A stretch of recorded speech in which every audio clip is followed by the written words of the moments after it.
아니었잖아. 어? 항상은 아니었잖아. 그래 항상은 아니었지. 형님 얘기하기는 끈기가 없다고. 맞는 말이야. 자신의 부족함만 탓하는 얘기에 남편은 서운하기만 하다. 그날 밤 집에 돌아와 아내와 언성을 높인 남편은 잠든 딸아이의 모습을 가만히 들여다보는데 한참을 들여다보던 남편은 딸아이를 붙잡고 눈물을 보였다. 엄마 아빠 싸운 건지요? 그래도 아빠 이렇게 힘들게 하니까 힘 줬으면 해.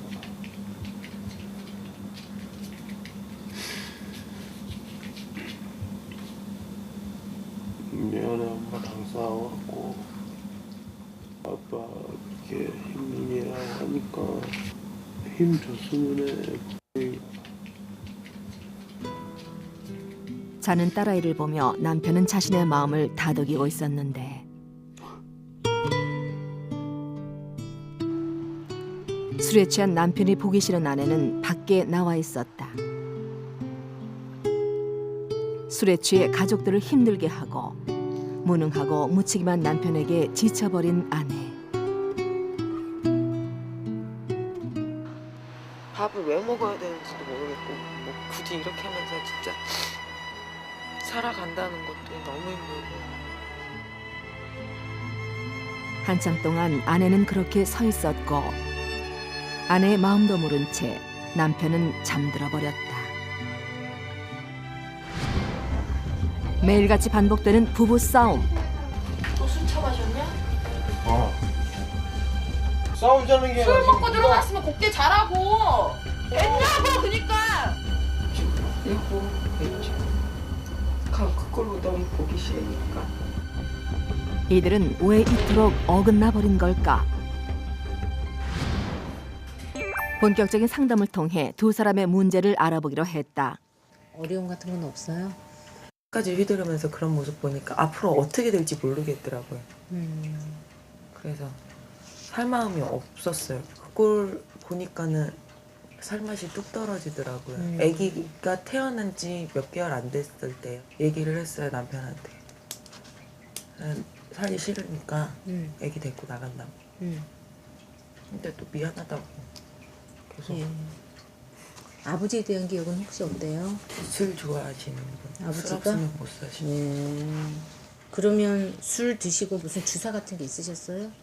아버지가 옛날에 찔리신 적이 있어요. 누구? 자기가 들고 막 하다가 휘둘리다가 예, 몇 살 때 기억이에요? 그게 잘 기억이 안 나요. 아주 어린 시절에? 예, 근데 그 생각은 계속 나거든요.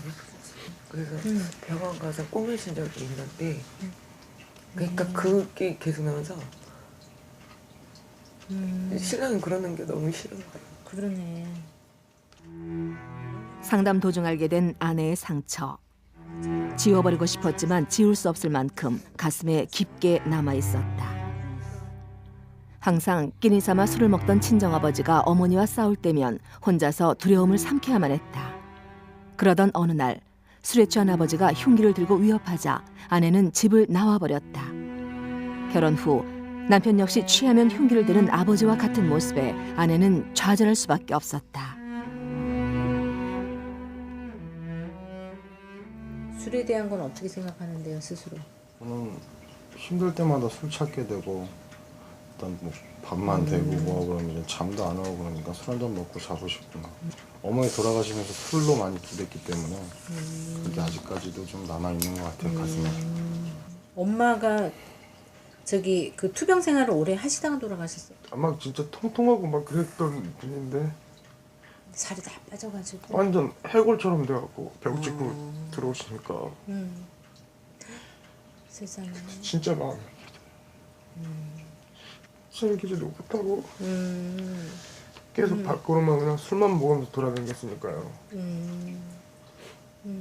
그러니까 그런 게 가슴에 한이 맺혀 있죠 지금. 예.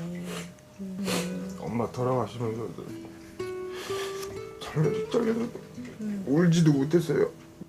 나중에 이제 엄마 뼈가루 뿌릴 때 엄마의 품에 안기면 왜 따뜻하잖아요. 뼈가루 딱 짚는데 물론 불 속에 들어가서 타고 나왔으니까 따뜻했겠지만은 그 생각이 생각나고 그때 진짜 엄청 울었어요. 방황을 많이 했겠네요. 술에 많이 의존하고. 너무 네, 진짜 가슴이 1년 아프니까. 동안 엄마 돌아가신 것 같고요. 1년 동안 술 없이는 못 잤어요. 남편은 거기에 대해서 사실 굉장히 버거워요. 지금 현재 상황이. 그러니까 안 버리려고 하는 게 아니고 현실이 잘 따라주지 않아요. 그거는 여러 가지 조건이 따라주지 않아요. 그렇기 때문에 굉장히 버겁고 심리적인 압박감은 이때 현실적으로는 따라주지 않기 때문에 술에 의존하는 거거든요. 그런데 아내가 그 부분에 대해서 이해를 잘 안 하고 있다라는 거죠. 그런데 이 아내분 같은 경우는 경제적인 무능력이라든지 술이라고 하는 이미 과거에 친정 아버지한테 받았던 부정적인 인식을 이미 자기가 가지고 시작이 됐기 때문에 거기에 대해서 극도로 불안감을 더 많이 느낄 수 있다는 거죠. 술에 의존하는 남편을 위해 심리적 치료를 준비했다. 그동안 마음의 짐을 잊기 위해 술에 의지해왔던 남편. 돌아가신 어머니와 만남의 시간을 갖도록 했다. 그때 당시 그냥 나를 보는 거에 미쳐갖고 엄마랑 같이 있어주지도 못했어. 맨날 사고만 치고 엄마한테 잘해주고 싶은 마음 있는데 그냥 엄마 그냥 그렇게 가버리니까 엄마 진짜 미안해. 내가. 엄마는 그런 거 신경 안 쓰니까 죄책감 같은 거 갖지 말고 살아. 엄마는 너가 그러길 바래. 그러고 싶은데 그게 잘 안 돼. 너무 힘들어. 너 힘든 거 내가 다 가져갈 테니까 힘내고 살아. 응? 그동안 자신을 억눌러왔던 마음의 짐을 내려놓는데 힘내고 살 수 있지? 엄마.